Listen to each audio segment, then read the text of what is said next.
O esquadrão separado, 3 deles com os inimigos e 3 deles simplesmente sozinhos. Será que isso vai dar certo? Essa é a sinopse aqui de Adeus Aurora, o terceiro e último livro da trilogia Ciclo Aurora. Olá, leitores, eu sou a Isabela, de um livro após o outro, e bora ler, finalmente, finalizar a trilogia Ciclo Aurora. Bom, a sinopse desse livro, aparentemente, né, ele começa falando que o 312, né, o esquadrão, se separou depois da última batalha que aconteceu no segundo livro. E o esquadrão, durante a batalha, já estava separado porque a Auri e o Cal estavam juntos com o Corsan, né, o Destruidor de Estrelas. Enquanto isso, o Finian, Scarlet e Zilla estavam na nave tentando ajudar, né, a Auri, impedindo a arma do Corsan, né, a arma do Destruidor de Estrelas, de realmente cumprir sua missão de destruir a Terra. E Tyler estava junto com a irmã de Cal, a Sayid, porque eles estavam fugindo porque os dois estavam fugindo da agência de inteligência global, que são pessoas ali corruptas pelo Rahan. Então, todo o esquadrão completamente separado, cada um em um canto. E aparentemente aqui eles vão continuar separados. E uma coisa que me deixa muito intrigada é que no segundo livro nós tínhamos a capa, né, na capa, o Cal. E no terceiro livro nós temos, na capa, o nosso Betrascano mais favorito, que é o Finian. Estou com medo, porque no segundo livro era o Cal, tivemos revelações grandíssimas, fortíssimas, então eu não sei o que vai acontecer nesse terceiro livro com a capa do Finian. Muitas emoções pro nosso querido esquadrão, né, 312, provavelmente muita coisa vai rolar, muita coisa vai acontecer. E assim, o livro já fala muito sobre uma coisa contra o tempo, será esse o fim? Então assim, aparentemente o livro tem essa pegada bem de tipo, é agora ou nunca. Como de praxe, já comecei a leitura, estou no capítulo 5, na página 54. As primeiras 50 páginas foi um pouquinho arrastada, porque a gente estava tentando entender aonde todo mundo estava, e até este momento não temos notícias de todo mundo, o que me preocupa. Apareceram apenas Finian, Scarlet e Zilla, né, que estão numa nave tentando entender o que está acontecendo, porque eles estão num looping. Mesma cena fica se repetindo, e eles aparentemente foram teletransportados ali onde estava acontecendo a batalha, perto da Terra, né. Eles foram teletransportados para algum outro lugar, sozinhos, e a cena se repete sempre. Em contrapartida, né, já no capítulo 3, nós temos o Tyler, que está junto com a Sayid. A Sayid salva o Tyler e leva ele pra nave dela, pra nave dos Imaculados. Mas assim, eu achei interessantíssimo que no segundo livro nós temos certas revelações sobre o Tyler, de que ele pode ter, sim, heranças ali do Sildrath. Tyler não é 100% humano, e assim, essa questão pra mim fez total sentido, porque em todo momento, desde o primeiro livro, se fala como o Tyler é bonito, como a Scarlet é bonita.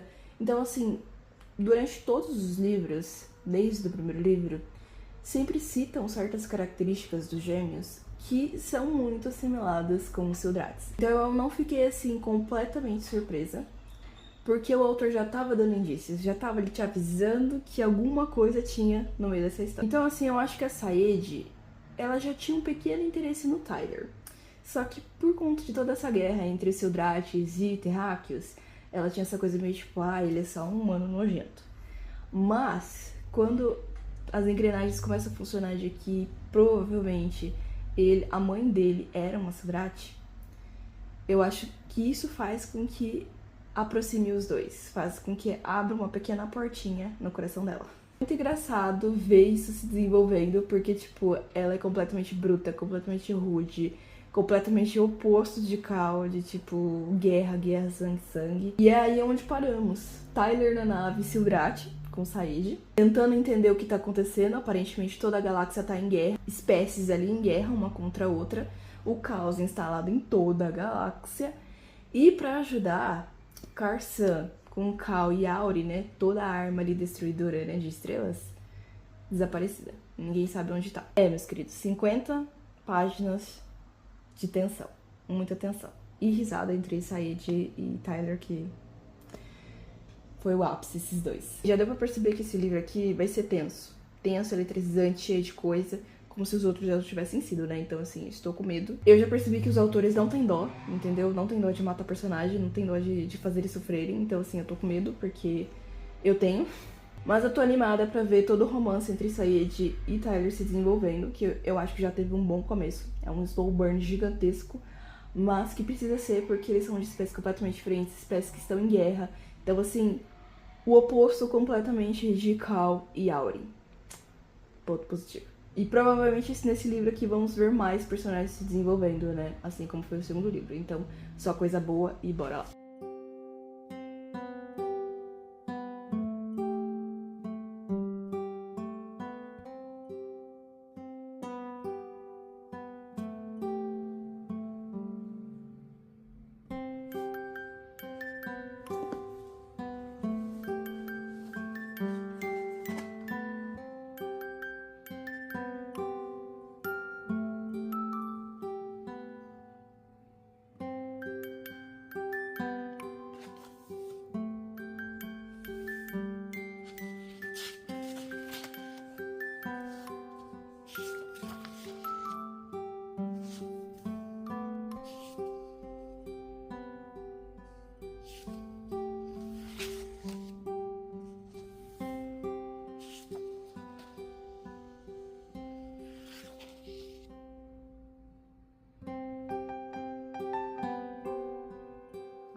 Quase metade da leitura, meus queridos.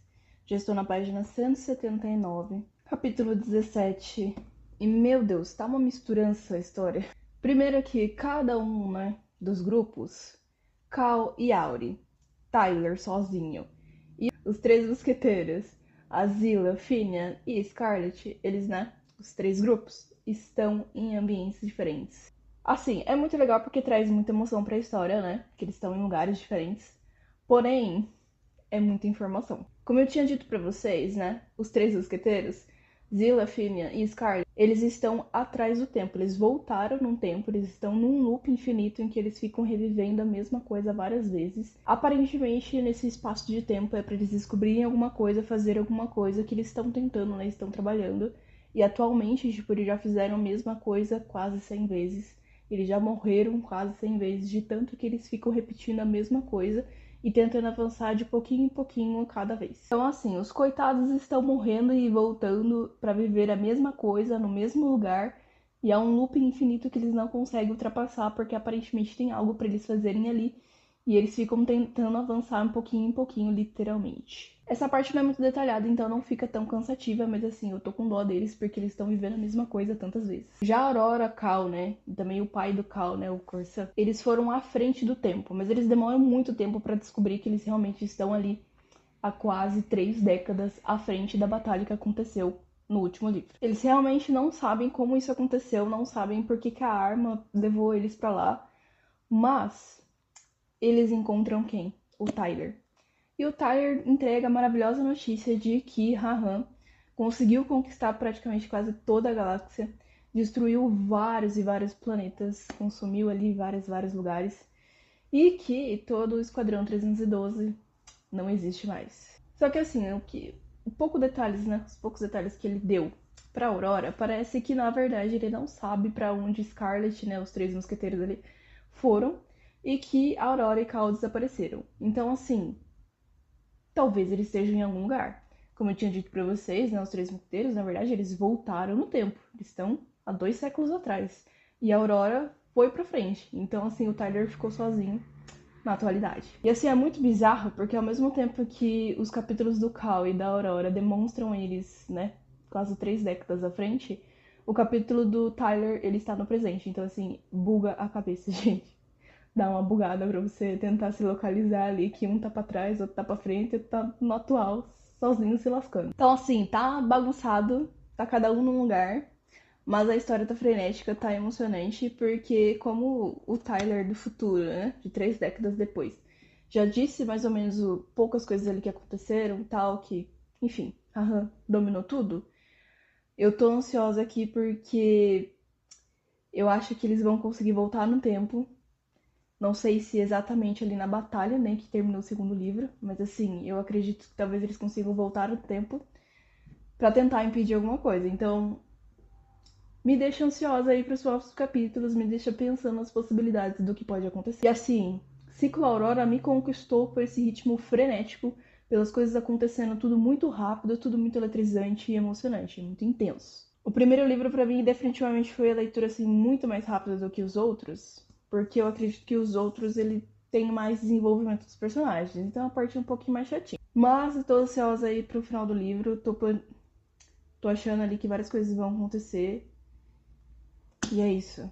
Bora voltar pra essa confusão.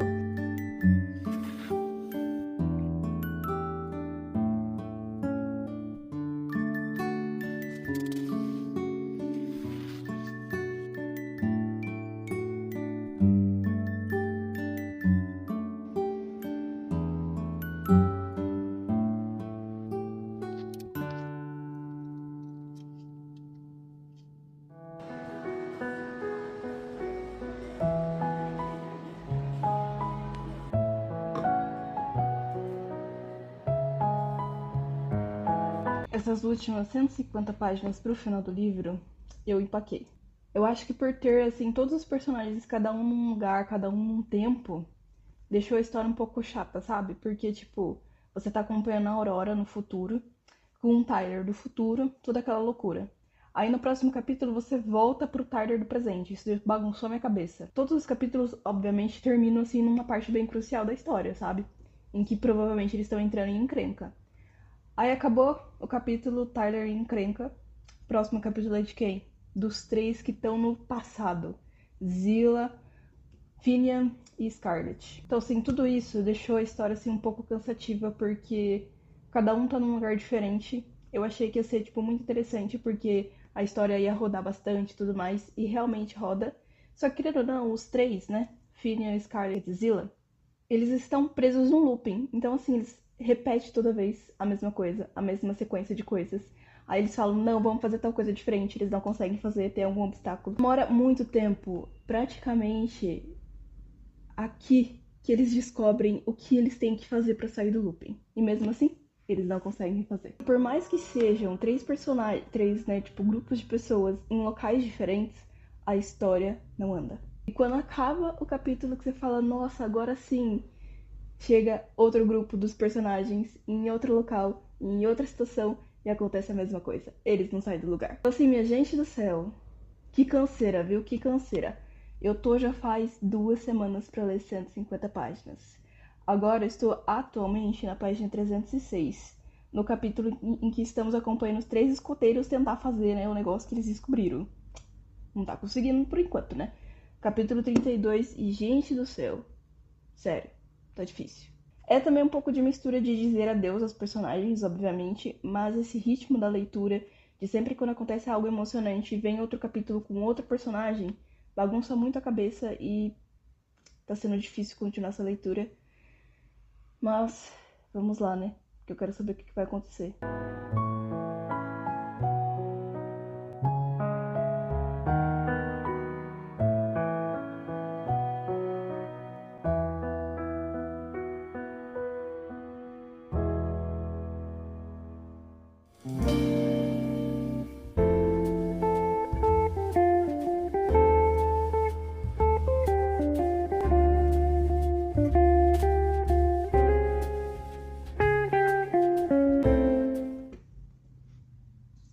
Eu fiquei aqui tão receosa de terminar esse livro, assim, receosa não, né, mas desanimada.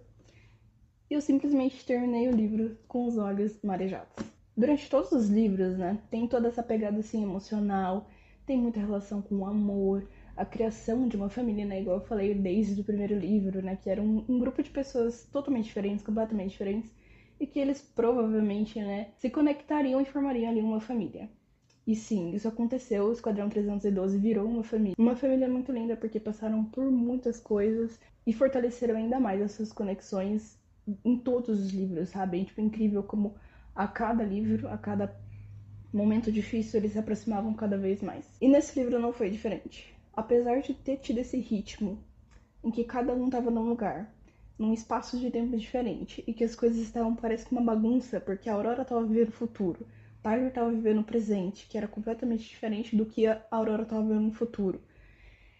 E enquanto isso, os três escoteiros estavam no passado, que era completamente diferente do presente e do futuro. Então, assim, eles estavam em espaços de tempo completamente diferentes, situações completamente diferentes, todo mundo tentando fazer, né, derrotar o inimigo. Então, assim, foi uma história que parece que não andava. Eles faziam, e parece que ao mesmo tempo eles estavam dando pra trás do que pra frente. Então isso me cansou, deixou muito desanimada pro resto do livro, pra essas últimas 90 páginas que eu demorei 3 semanas pra ler. Mas depois que eu li, eu percebi que essas 90 páginas continham, assim, reflexões fortíssimas sobre o amor que eles construíram um com os outros, né? Essa família construída com pessoas completamente improváveis, pessoas completamente diferentes, e não só sobre o amor, mas também sobre o perdão. Então, assim, eu fiquei ali olhando para as últimas páginas, um ano depois de tudo acontecer no presente, né?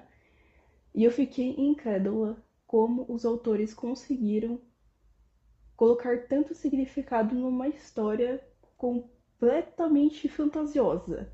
Eles estão no futuro, em 2300 e pouco, vivendo no espaço. Tem uma estação que forma ali como se fossem guerreiros, várias espécies juntas, espécies terráqueas e também não terráqueas. Um inimigo que aparentemente é de séculos e séculos e séculos atrás, não humano. Ainda assim, essa história fala muito mais sobre amor, amizade, família e perdão do que qualquer outra coisa que eu já li na minha vida. Sério. Que final lindo, maravilhoso e chocante, tá? Eu acho que o que na verdade me travou nessas últimas páginas é porque eu achei que eu sabia como ia terminar as coisas, entendeu? Eu falei assim, tal coisa vai acontecer e a história acabou. Pois é, tapa na cara. Não foi desse jeito e, tipo assim, por mais que algumas coisas tenham caminhado um pouquinho pra esse lado, o significado de toda a situação, como os personagens enfrentaram isso, foi de uma forma completamente diferente do que eu tinha pensado no começo do livro ou no meio da história. E é como eu disse, tudo vai acontecendo com muita emoção, com muitos sentimentos da Aurora, do Cal, de todos os personagens. E eu fiquei simplesmente emocionada em ver tudo isso acontecendo na Aurora. A Aurora, sim, desde o começo, né? Ela traz todo mundo meio que junto, né? Ela é ali a força que une todo mundo. Mas no final, ela também é a força que vai ali, né, matar Raham, que vai realmente acabar com toda a guerra. E é simplesmente lindo ver ela agindo dessa forma, unindo todo mundo, mesmo no final, quando tá todo mundo querendo desistir, com todo mundo sem esperanças. Gente, que coisa mais linda ver a Aurora se reconstruindo mais uma vez. Enfim, não posso dizer muita coisa, só que são emocionantes essas últimas páginas. E como esse livro tem esse significado, assim, sabe? Essas reflexões fortíssimas sobre amor, amizade, família e perdão. Como eu disse, um livro que fala muito mais sobre esses temas, sobre, né, esses assuntos, do que um livro de não ficção. Inacreditável. Eu que achei que esse livro não fosse ser tão bom, eu que já estava, né, como eu disse, super desanimada. Esse final, assim, essas últimas páginas, virou a minha cabeça, virou completamente a minha opinião sobre esse livro. E olha que eu já tinha perdido as esperanças disso, tá? Mas realmente os autores conseguiram finalizar a história assim de uma forma muito emocionante. Todas as pontas foram fechadas, todos os mistérios solucionados, assim, e o Esquadrão 312 mais fortes e mais unidos do que nunca. Livro perfeito, gente. E assim eu me despeço de vocês de mais um vlog, finalizando essa trilogia, Ciclo Aurora, que foi simplesmente incrível, maravilhosa, adorei essa leitura. Muitos altos e baixos durante essa leitura, mas assim, só leiam e depois me contem o que vocês acharam.